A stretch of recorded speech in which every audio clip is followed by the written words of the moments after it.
Web pages don't only show information, but they also receive information from the users. The main channel of interaction with a website is called a forum. A forum has a bunch of fields that take on user input. You can have text fields, text areas, selections of different items, checkboxes, and a whole bunch of other input fields. With the new HTML5, there are also new fields that have come out. You can have now color pickers, date pickers, ranges of numbers. So forums is definitely a core element in HTML, and in this lesson we're going to create our first form and see how it works. So I'm going to mention as well that the processing of the form is done on the client side, usually by JavaScript, and on the server side it's done as well. So your server checks that the form that was submitted is valid. We're not covering any of that in here. We're just learning how to structure a form using HTML. A form usually goes in a forum tag, and inside of the form tag you add different inputs, and then eventually you create a button to submit. So you give the user the option to submit your form, which is to send it to you, to your server. Okay, I'm gonna create a first input, which is gonna be of type text. So type here is an attribute of the input tag, and I'm gonna close. It's gonna be a self-closing tag. So there you go. You have a simple text field.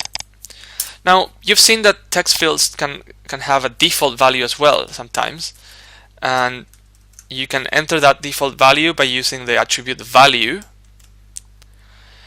and then this is something that I can delete. And we've also seen input fields that come with like a help text in here.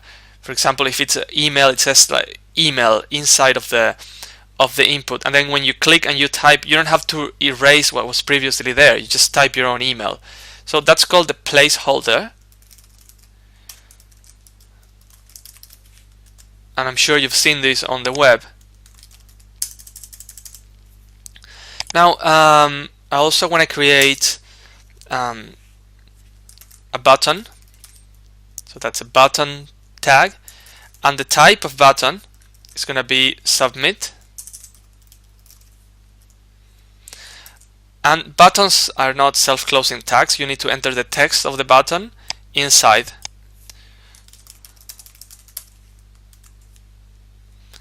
Now, what if I wanted to have these things on different lines? Well, I've already mentioned that there's a break tag to have new lines, but there's a more correct way to do it, which is to create containers.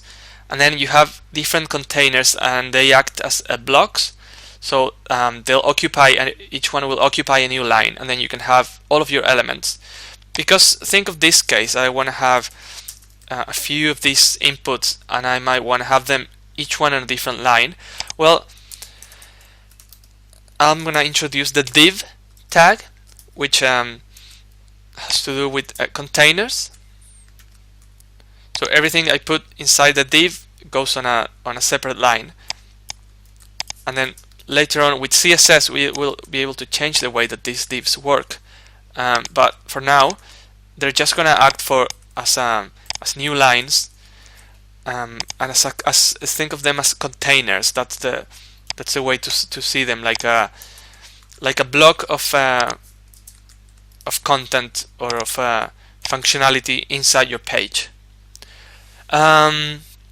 Just to summarize, forums are the main way for the users to interact with your website, and they've been around on the web for long, but new elements and new input fields have been coming out.